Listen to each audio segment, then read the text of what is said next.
बिस्मिल्लाहिर्रहमानिर्रहीम। अस्सलाम वालेकुम।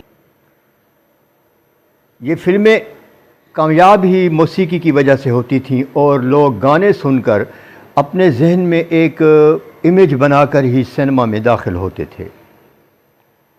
ऐसा भी हुआ कि फ़िल्में फ्लॉप हो गईं, गाने कामयाब हो गए, लेकिन ऐसा बहुत कम हुआ कि गाने तो फ्लॉप हो गए लेकिन फ़िल्म कामयाब हो गई हो। ऐसा बहुत कम हुआ है।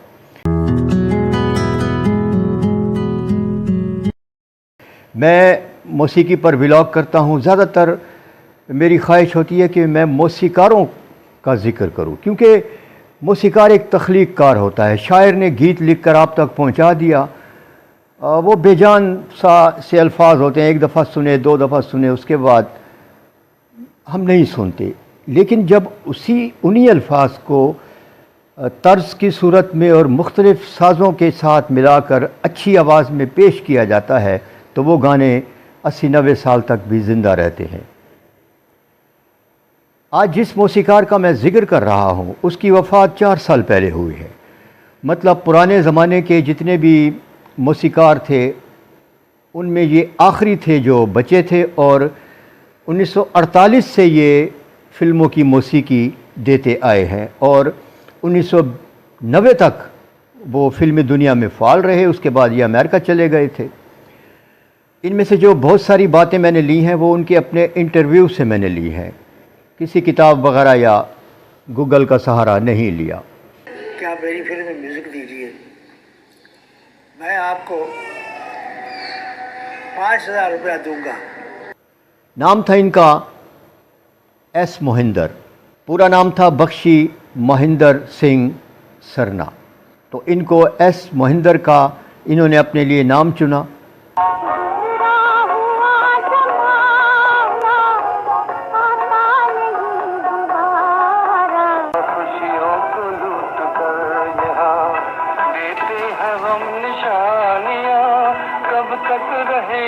हजारों रंग बदलेगा जमाना, न बदलेगा मोहब्बत का फसाना।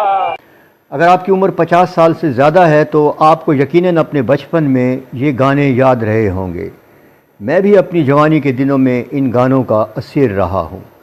ये फ़िल्म थी शेरी फरहाद और इसके बोल लिखे थे तनवीर नकवी ने और तर्ज बनाई थी एस मोहिंदर ने। एस मोहिंदर की ज़िंदगी का थोड़ा सा अहाता हम करते हैं, उनके बारे में थोड़ी सी मालूमात लेते हैं।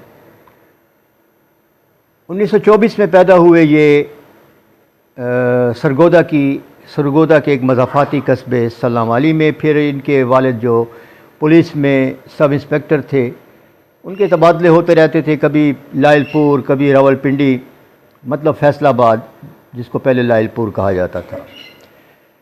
तो इन्होंने 1943 से ही गाने का आगाज़ कर दिया था रेडियो पाकिस्तान लाहौर से। एक दफ़ा ये रेडियो पाकिस्तान लाहौर से गीत रिकॉर्ड कराकर वापस लायलपुर वाली ट्रेन की टिकट ले चुके थे, लेकिन गाड़ी नहीं आ रही थी। उनको कुल्ली ने कहा कि फसादात शुरू हो चुके हैं, आप लायलपुर मत जाएं, आप सीधा बम्बई वाली ट्रेन खड़ी है उस पर बैठकर चले जाएं अगर आपको अपनी जान प्यारी है। एस मोहिंदर बम्बई चले गए। इनके वालिद अपनी एक जॉब के सिलसिले में रिटायरमेंट के बाद दिल्ली चले गए थे और इनके बाकी बहन भाई लायलपुर में रहते थे। ये फ़ौरन बम्बई पहुँचे, वहाँ से दिल्ली गए और किसी न किसी तरह अपने वालिद को तलाश कर लिया। तो बाकी बहन भाई भी इनके आ गए थे, लेकिन एस मोहिंदर को चैन नहीं आता था। हर तख्लीक कार की तरह उन्होंने भी घर छोड़ने का फ़ैसला किया। और ये बात भी याद रखने के लायक है कि जिसने भी अपना घर छोड़ा उसने तरक्की की। हर तख्लीक कार की तरह, तकरीबन हर तख्लीक कार की तरह इन्होंने भी अपना घर छोड़ दिया। ये नहीं कि उनको वालिद की तरफ से कोई परेशानी थी या कोई रुकावट थी, ऐसी बात नहीं है, लेकिन उनकी जो मंजिल थी वो उनको मुंबई में नज़र आ रही थी। मुंबई पहुँचे और जद्दोजहद करने लगे। वहाँ मुख्तलिफ़ निजी महफ़िलों में वो गाना भी गाते थे, लेकिन उनके दिल में जो आरज़ू थी वो थी मौसीकार बनने की, जिसको संगीतकार कहा जाता है, म्यूज़िक डायरेक्टर। वो चाहते थे कि उनकी तर्ज में, उनकी बनाई हुई तर्ज़ों पर गुलकार, बड़े बड़े गुलकार गीत गाएं, यही उनकी ख्वाहिश थी। तेरा काम है जलना परवाने का, बेवफा जहां का, अपना चुना लूं तो। बम्बई में उनकी मुलाकात हो गई निर्मला देवी और उनके खामन से, जो फिल्म साज थे, दोनों मियाँ बीवी। और ये आपको पता होना चाहिए कि निर्मला देवी वालदा हैं माजी के इंडिया के अदाकार गोविंदा की। उन्होंने उनको एक फ़िल्म दी जिसका नाम था सेहरा। सेहरा में इन्होंने मौसीकी दी। फिल्म तो वाजबी सी कामयाब हुई, लेकिन इनकी धुन में बने हुए गीत को लोगों ने बहुत ज़्यादा पसंद किया। इस फिल्म के बाद इनको एक और फिल्म की ऑफ़र हुई। फिल्म का नाम था शादी की रात। इसके गाने भी बहुत कामयाब हुए। उनको रंजीत स्टूडियो के मालिक एस चंदू शाह ने अपनी एक फ़िल्म नीली के लिए साइन कर लिया। उन्होंने एस मोहिंदर को बतौर मौसीकार साइन तो कर लिया, लेकिन शर्त ये रखी कि अगर आपकी धुनें मेरी फ़िल्म की हीरोइन सुरैया को पसंद आ जाएंगी तो फिर मैं आपको मौसीकार रख लूँगा। एस मोहिंदर सुरैया से पहले से वाकिफ़ थे। सुरैया उनकी एक तरह से फ़ैन थी।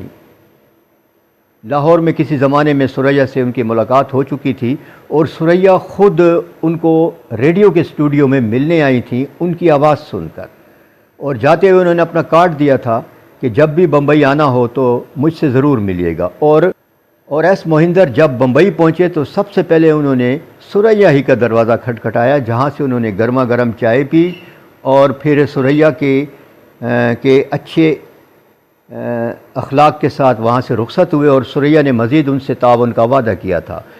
एस मोहिंदर मुतमईन थे। उन्होंने सुरैया को अपने गानों की धुनें सुनाई। सुरैया ने उनकी धुनों को बहुत ज़्यादा पसंद किया और यूँ वो नीली फ़िल्म के संगीतकार यानी मौसीकार मुंतखब हो गए। इस फिल्म के गीत भी लोगों के दिलों में काफ़ी जगह बना गए। फिल्म नीली और शादी की रात 1950 में बनी थी। इन दोनों फिल्मों के तमाम गाने जो पसंद किए गए और तमाम गानों की धुनें एस मोहिंदर ने ही तरतीब दी थी। फिर फिल्मस्तान स्टूडियो से उनको ऑफ़र आई। फिल्म थी श्रीमती जी।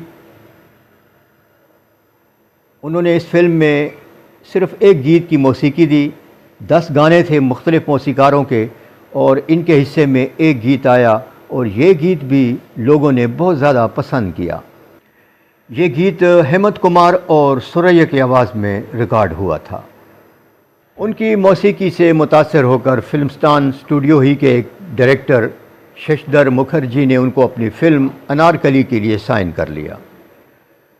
उन्होंने एस मोहिंदर से धुनें बनाने को कहा, एक नगमे के बोल दिए और उस पर उन्होंने एक अपनी धुन तरतीब दी। रफ़ अंदाज में उसको कोई भी धुन बनाने से पहले गुलकार से पहले हिदायतकार सुनता है या फिल्म साज सुनता है, वो तय करता है कि इस धुन को फिल्म में होना चाहिए कि नहीं। साथ ही कभी कभी अदाकार भी बैठे होते हैं, गुलकार भी। तो शशधर मुखर्जी एक मगरूर आदमी थे।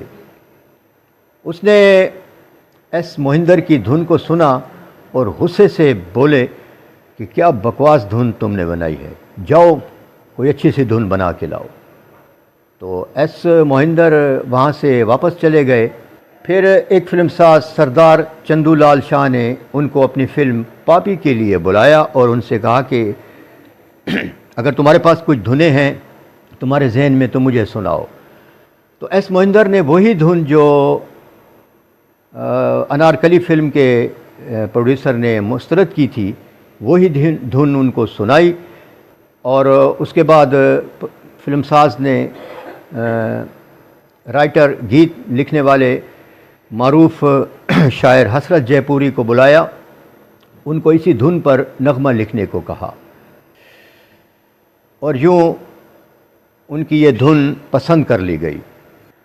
कुछ दिनों के बाद फिल्म अनारकली के वही प्रोड्यूसर शशधर मुखर्जी ने दोबारा एस मोहिंदर को बुलाया और उनसे कहा कि यार वो धुन सुनाओ ना जो तुमने बताई थी, जो मुझे उस वक्त पसंद नहीं आई थी, लेकिन मैंने बहुत गौर किया है, वो धुन अच्छी है। तो एस मोहिंदर ने जवाब दिया कि वो धुन तो मैं दे चुका हूँ फिल्म पापी के लिए, वो तो अब आपको नहीं मिलेगी। तो एस मोहिंदर ने कहा कि अब तो मैं वादा कर चुका हूँ, जिस पर उनको फिल्मस्तान के स्टूडियो की नौकरी से भी निकाल दिया गया और उनको अनारकली फिल्म से भी बेदखल कर दिया गया। ये तमाम बातें उन्होंने अपने इंटरव्यू में कही हैं। उनकी जो शाहकार फिल्म थी, जिसके गाने एक अरसे तक लोगों के जहनों में ताज़ा रहे, आज भी सुने जाते हैं, रफ़ी और लता ने गाए थे फिल्म शेरी फरहाद के लिए, जिसका मैं पहले जिक्र कर चुका हूँ।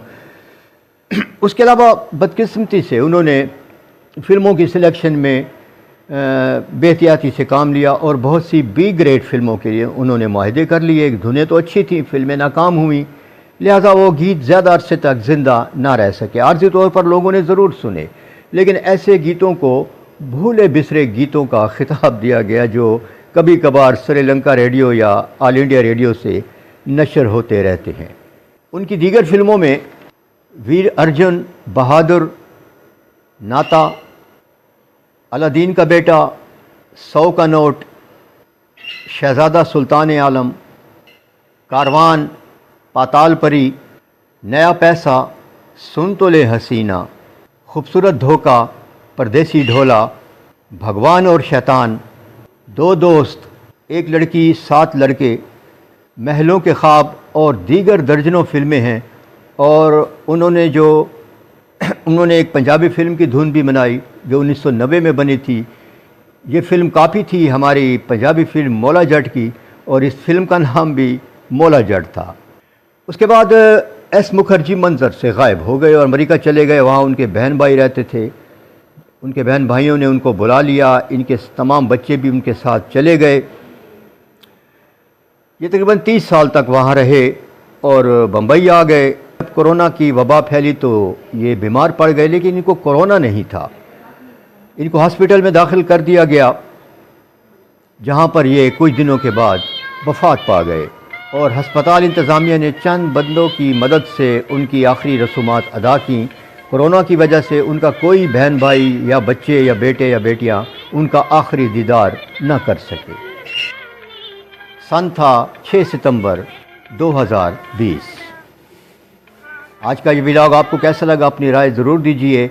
लाइक आप लोग नहीं करते, और सब्सक्राइब भी कर दिया करें, लाइक ज़रूर किया करें।